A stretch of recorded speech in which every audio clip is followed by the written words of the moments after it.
क्या आपको पता है सोना कहाँ से आता है? सोने की नदी कहाँ पर है?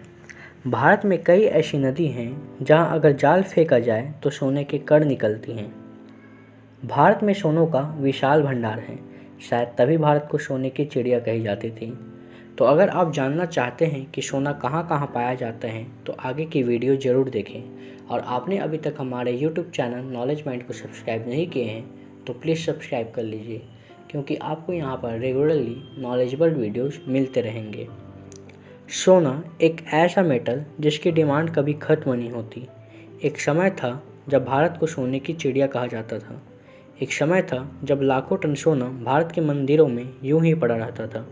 पर जब अंग्रेज भारत आए तो ज़बरदस्त लूटपाट की, और जब भारत छोड़ गए तो अपने साथ सोने की चिड़िया को भी ले गए। इतिहास में शायद ही कोई ऐसा देश होगा जिसे अंग्रेज़ों द्वारा इतना ज़्यादा लूटा गया था। पर अंग्रेज भूल गए थे कि भारत एक ऐसा देश है जिसकी धरती हर वक्त सोना उगलती रहती है।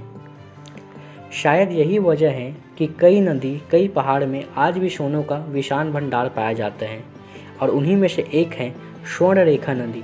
ये वो नदी है जो झारखंड, ओडिशा और पश्चिम बंगाल के कुछ इलाकों से होकर गुजरती हैं। जब सूरज की किरण इस नदी पर पड़ती हैं तो इनमें मौजूद सोने के कण अपनी अलग ही रोशनी बिखेरती हैं। स्वर्णरेखा नदी में सोने के कण बड़े आसानी से पाए गए हैं, जिसका आकार चावल के बराबर का होता है। पर ज़रा सोचिए कि आखिर ये सोने के कण इस नदी में आते कहाँ से हैं। पर सच कहें तो इसका जवाब बड़े बड़े साइंटिस्ट, रिसर्चर्स के पास भी नहीं है। हालांकि कुछ एक्सपर्ट्स का कहना है कि यहाँ पर सोने के कण चट्टानों की वजह से आते हैं।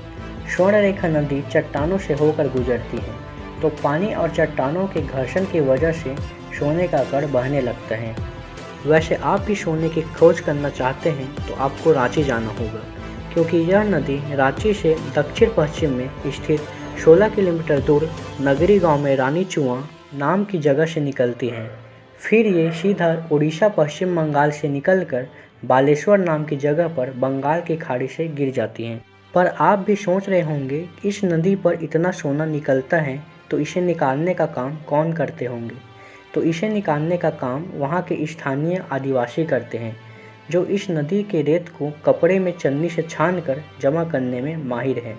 यहाँ पर इस काम को सिर्फ बारिश के महीनों में छोड़कर पूरे साल किया जाता है, और तकरीबन 60 से 70 सोने के कण नदी से निकाल लेते हैं। और यहाँ रहने वाले आदिवासी साल भर नदी में सोने निकालने का काम ही करते हैं। मेरे बातों से आपको लग रहा होगा कि यहाँ पर रहने वाले आदिवासी काफ़ी अमीर होंगे, पर ऐसा कुछ नहीं है। यहाँ पर रहने वाले कड़ी मेहनत करके सोना निकालते हैं, फिर सोने के व्यापारी यहाँ पहुँच जाते हैं और 50 रुपये से 60 रुपये के हिसाब से सोने को खरीद लेते हैं, और वही व्यापारी लोग बाज़ार में उसे 500 से 1000 रुपये में बेच देते हैं। आदिवासियों को बाजार का नॉलेज नहीं होता और वह व्यापारियों के इस ट्रिक्स को नहीं समझ पाते हैं, और इसी अज्ञानता की वजह से यहाँ के आदिवासी लोग गरीब के गरीब रह जाते हैं।